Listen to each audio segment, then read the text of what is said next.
Lieutenant Harron, and this is how to salute. The right arm is raised sideways until it is horizontal, straightening the fingers and thumb, keeping them together, palm to the front. The elbow is bent until the tip of the forefinger is 1 inch above the right eye. The body is frozen in this position. The elbow is then forced forward and the finger and thumb curled into a fist. The hand forced down to the side of the body by straightening the arm.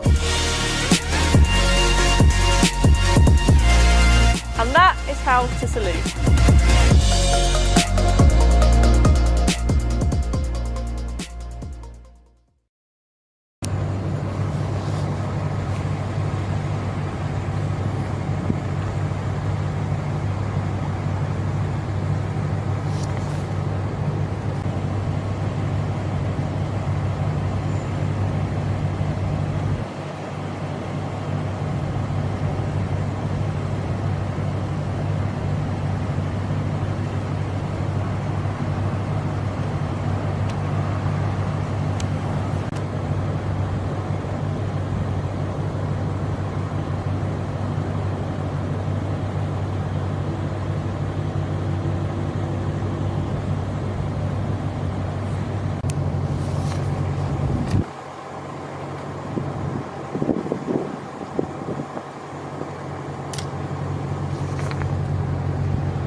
June 24th, 2006, O'Connor's team of Green Berets and a handful of Afghan National Army soldiers were on a kill or capture mission southwest of Kandahar when they walked right into a Taliban ambush and found themselves completely surrounded by over 200 Taliban insurgents. And as you can imagine, all hell broke loose.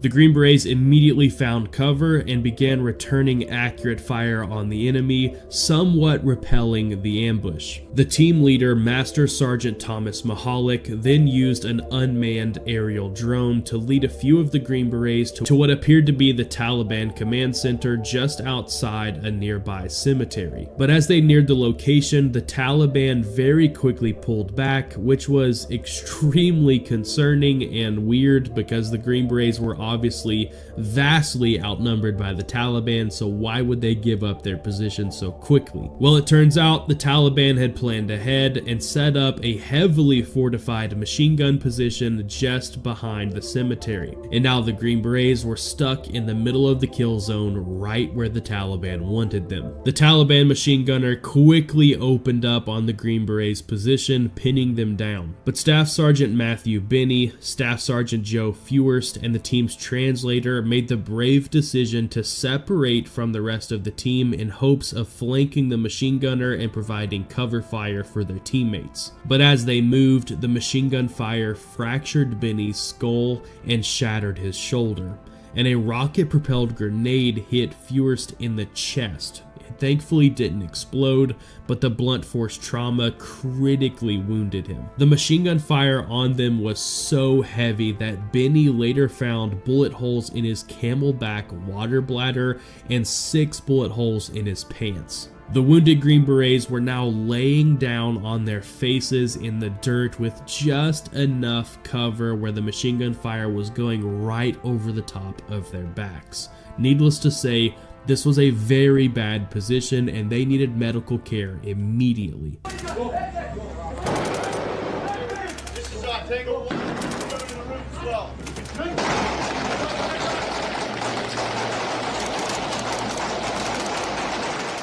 O'Connor knew he had to do something quick to retrieve his teammates before they were killed or captured. At this point, the wounded Green Berets were so close to the Taliban that the team's translator could hear them taunting him, telling him that if he provided medical aid to his teammates so they could be captured alive, he would be forgiven. Thankfully, a 14-inch deep ditch stretched across the field that separated O'Connor from his wounded teammates. So he quickly began the dangerous low crawl to his teammates. But as O'Connor crawled through the ditch, his body armor and pouches filled with dirt, raising his body off of the ground, exposing him to machine gun fire. So he made the incredibly brave decision to actually pull back to cover and remove his body armor so he could complete the crawl to his teammates. Unfortunately, the Taliban machine gunners quickly realized what O'Connor was trying to do and began focusing their fire on his position as he crawled. The machine gun fire going right over the top of O'Connor's body was so intense that it was literally mowing down the grass around him. Thankfully, the team leader Mahalik was able to climb on top of a nearby roof. Doing so put himself in a terribly exposed and dangerous position, but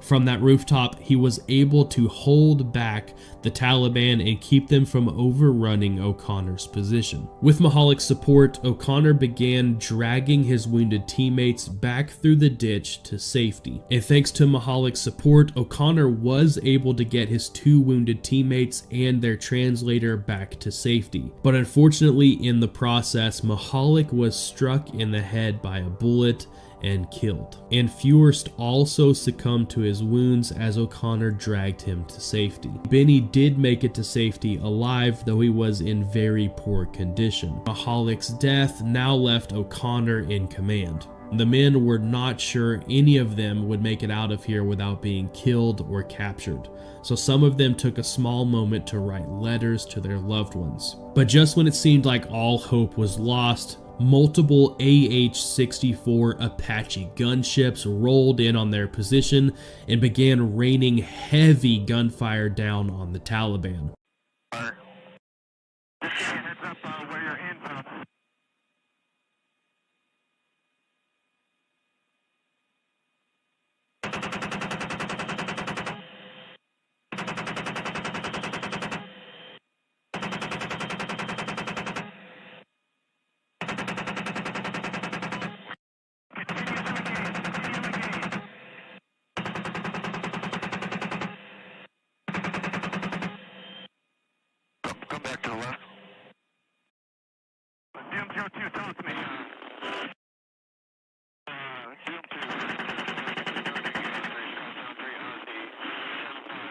But even with the gunships tearing through the Taliban's numbers, the Green Berets were still completely surrounded. But thankfully, the Apache gunships were able to clear a path of all enemy fighters and then used an IR laser that could only be seen through the Green Berets' night vision goggles to lead the team about 600 meters in total darkness to safety. The Green Berets crawled their way out of the kill zone following the laser, while the gunships absolutely tore apart everything that wasn't following their laser.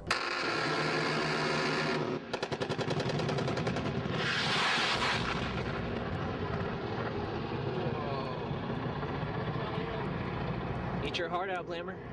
6-1, Deuce 8 on target.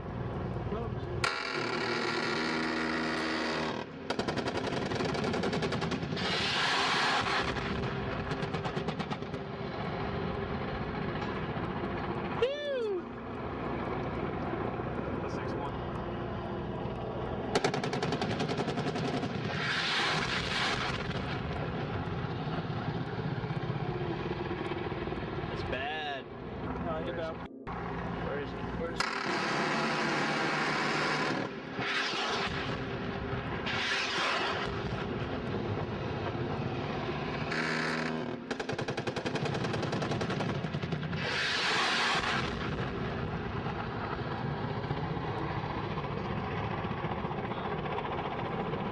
About 150.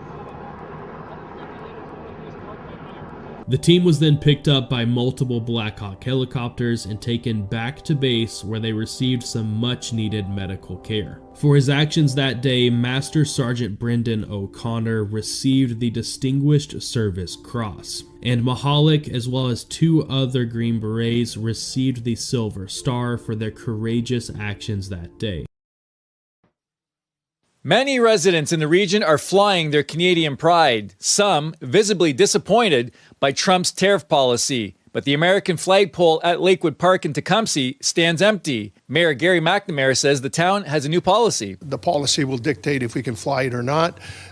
Special occasions, special flags. For example, Black History Month. We just flew that flag last month. The change in policy coincided with U.S. President Donald Trump's tariff talks. It's not necessarily caused because of the tariffs, but Bob, I'm telling you, it's not a bad thing. I'm glad that we took it down. McNamara says if the new flag policy was not in place, he would have suggested taking down the American flag as soon as the tariffs went into effect. How can you stand idly by when a government of a country wants to bring you to the knees? The city of Windsor is not taking down American flags. Neither are other municipalities like LaSalle and Essex. So in order to change it, we would have to raise it at council and vote on it at the council level.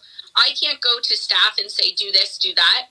It is consensus at the council chamber that changes things in our town. McNamara isn't worried about optics or what message the empty pole sends because thousands in his community stand to be affected.